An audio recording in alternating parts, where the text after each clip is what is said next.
Okay, imagine this. You're at a huge corporate dinner, and right there, in the middle of the table, is a single dish that holds the power to predict the entire company's fate for the next year. Yeah, you heard me right. We're talking about a fish that's more than just food. It's basically a financial forecast on a platter. So what is this mystery dish? It's the absolute star of the show at a banquet called the Weiya. It's a perfectly steamed grouper. And trust me, the way it's cooked, the way it's served, and especially the way it's eaten, it's all packed with this secret language of corporate ambition, strategy, and yeah, a whole lot of superstition. So the Weiya, it's this massive year-end feast, right?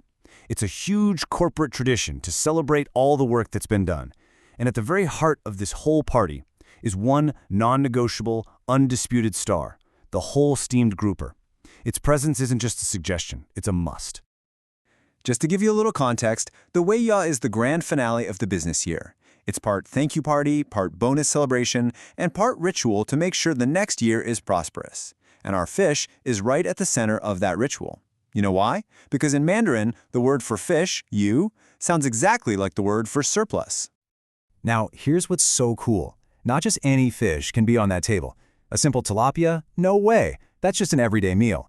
For the Weiya, you need a grouper. And the reason is, the grouper is an aggressive, carnivorous hunter. It's actually known as the sea chicken. It's impressive, it's powerful, and it totally symbolizes a company's ambition to just dominate the market and swallow the competition whole. But this fish wasn't always this shining symbol of hope for everybody. Its role at the table has gone through this amazing, dramatic change over the centuries. I mean, it went from being something you'd fear to a beacon of prosperity. Okay, so way back in ancient times, it was a sacrifice. Then in the Qing dynasty, it was fancy imperial food. But in the old way of traditions, it had a much, much darker role. It was known as the firing fish. The boss would just silently point the fish's head toward any employee they were planning to fire in the new year. Can you imagine? It was a quiet, brutal pink slip served right at the dinner table. Which just shows you how completely things have changed today. Now, if the fish head points at you, the tradition is to laugh and joke, okay, looks like I'm the next CEO. The ultimate symbol of getting fired has turned into a joke about getting promoted. The dish has gone from a threat to this shared ritual for success. So how in the world do you prepare a fish that carries so much symbolic weight? Well, this isn't just about cooking. It is about literally forging corporate success through food. Every single step in the preparation is a carefully planned business metaphor. There are basically 4 key secrets to getting it right. First, you have to pick a vibrant, live-caught fish. A frozen one would suggest a shrinking business, and nobody wants that. Then, there's a special technique for circulation, followed by razor-sharp timing, and finally, a spectacular finish. Let's talk about this cross-sea bridge method. The chef takes 2 scallions or chopsticks and puts them under the fish, lifting it just off the plate. This isn't just to make sure it cooks evenly.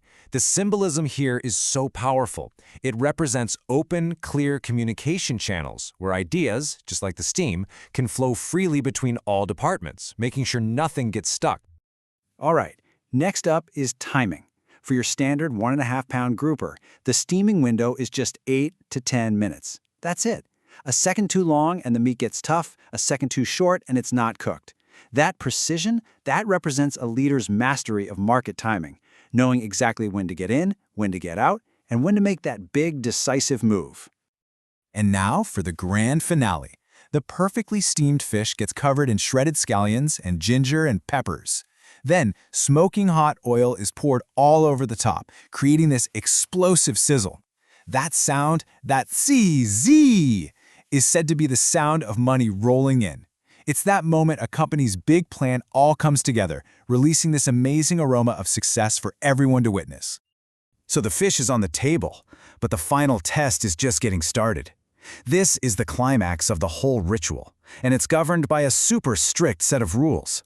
How you eat this grouper actually reveals what your professional ambitions are for the year ahead. Welcome to Fish Sociology. So which part are you going to go for? If you eat the fish eye, you're claiming you'll have unbeatable foresight in the new year. If you snag that tender meat from the chin, you're aiming for masterful persuasion, closing deals. And if you carefully take a piece of the skin, which is rich in collagen, you're signaling your skill in workplace diplomacy, smoothing over any rough patches. But while everyone's competing for these special parts, there is one cardinal rule that absolutely everyone has to obey. It's so important that breaking it is seen as a catastrophic omen for the whole company. You never, ever flip the fish. Flipping that fish over is the ultimate no-no because it symbolizes capsizing the boat, a total business failure. Instead, the right way to do it is to eat the top half and then have someone carefully lift out the central bone. And that action itself symbolizes a strong corporate structure, a solid backbone, that lets you get to the profits below without risking disaster. So as we get to the end of the meal and the fish is almost gone, the dish gives one final, hopeful message for the year to come. When you get right down to it, this dish is all about transparency. Just think about it. The fish meat is pure white, the broth is crystal clear. This represents the collective wish for the New Year's work environment, one that is clear, positive, and totally free of any hidden problems. The clean, fresh flavor of the fish also kind of cleanses your palate after all the heavier courses of the meal. And this, of course, is also symbolic. As you take that last bite, the feeling it gives you is one of renewal. It's like an affirmation that says, all the hardships of this year are gone. Next year, I'm going to have a surplus, and I will achieve my grand plan. It's just incredible how one single dish can be so layered with history, with strategy, and with hope.